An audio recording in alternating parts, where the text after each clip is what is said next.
I remember one time they asked Srila Prabhupada, large group of devotees, what pleases you most? And Srila Prabhupada said, what pleases me the most is when you love Krishna. And what that means is when you actually sincerely take to the process by which we could love Krishna. Srila Prabhupada, with tears in his eyes and choked up voice, he would thank us for assisting him in his service to his Guru Maharaj. That's what pleased him the most.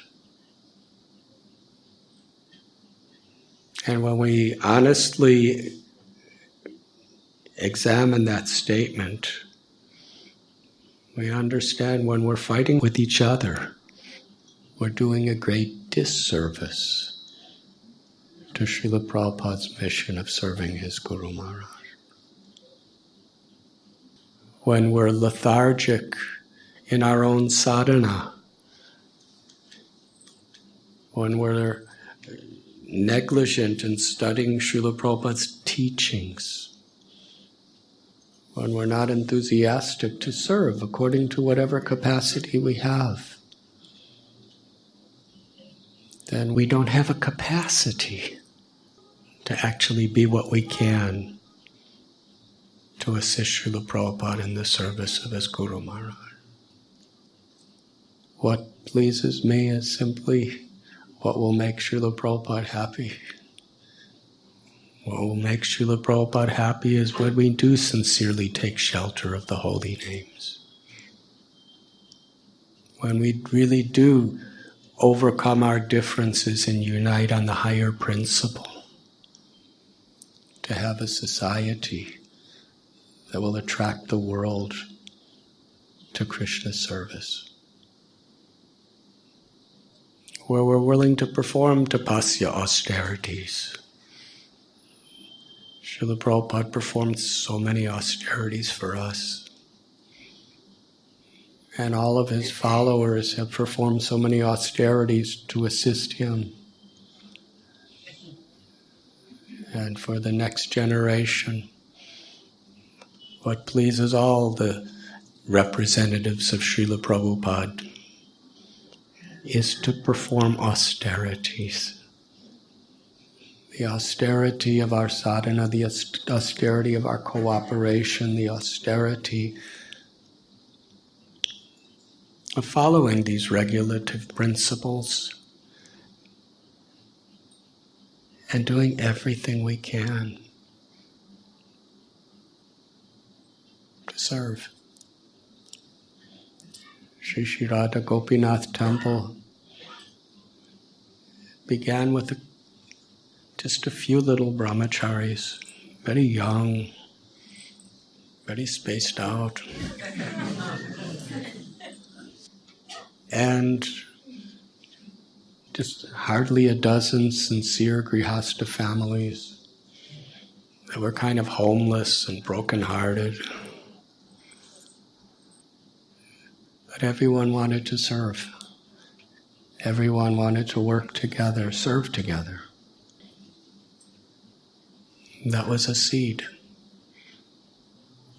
And yes, as it grew,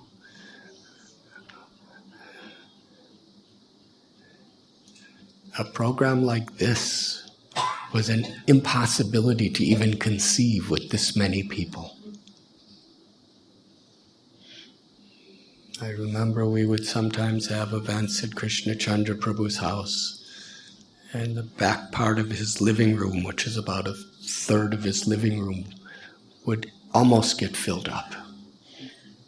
And we were thinking, this is huge. So many people are coming. And then gradually the other room filled up. And we couldn't even believe how we're expanding. And I was remembering this in November during the Mayapur Yatra as I was sitting and looking out at all of you It was with the Mayapur devotees, and it was probably well over 7,000 devotees. How did it happen?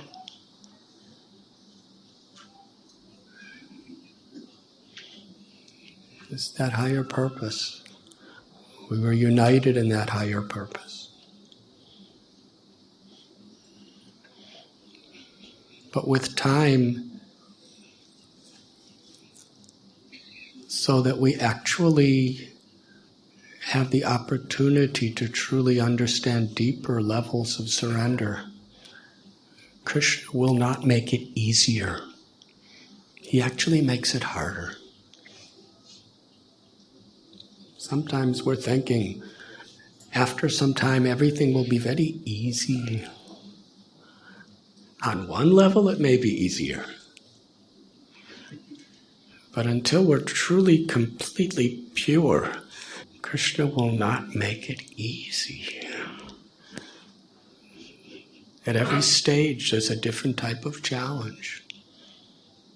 Challenges of relations with each other, challenges of projects. Srinathji Prabhu, he had a personality that was very inconceivable to me. He loved to fight, to defend devotees. When there would be some attack against Radha Gopinath temple, a legal attack to try to close it down, shut us down, devotees were like, what are we going to do? And Srinathji Prabhu would say, I love a good fight. And he'd make some alliance with Prabhu, and the two would just be in action. There was always obstacles. And there always will be obstacles. Because the material world is specially created by Krishna and designed by Brahma and the demigods to be a place of hardships. And when we become devotees, the hardships don't go away. Sometimes they become more, but there's a different perspective. The perspective is these hardships are there to help me to actually surrender to the higher principle of what pleases my Guru and Krishna. I remember our dear godbrother Hayagriva Prabhu was laying on his deathbed, and he had very advanced cancer. He was in so much pain. And I would sit at his bedside and read Srimad Bhagavatam Chaitanya Charitamrita to him. And I recited this verse, Tatena kampam susamikshamano punjana evatmikritam vipagam. I said, Hayagriva Prabhu, because the verse was there in the purport. I said, this is one of Srila Prabhupada's most often quotes. That one who goes through sufferings, great obstacles and inconvenience, with a grateful heart, offering obeisances to Krishna, carrying on with his service. That person, liberation is the rightful claim. What happened at that moment when I just said that, I just quoted Prabhupada. It wasn't me talking, it was Prabhupada talking. Hayagriva Prabhu, he lit up. He smiled like a child. He said, I'm so fortunate. And that was simply his mood. That's what gratitude is.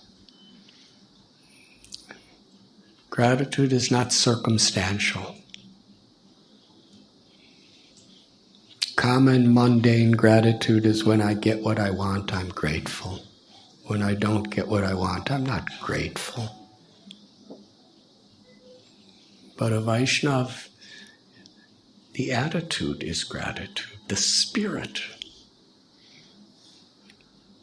Whatever hardships, whatever difficulty, I'm grateful for the opportunity to surrender. Because we do not have the choice very often of what circumstances are going to be. But we do have a choice. Whether we're going to see it as an opportunity to take shelter of Krishna or not. You were listening to Radhanath Swami on devotionalnectar.com.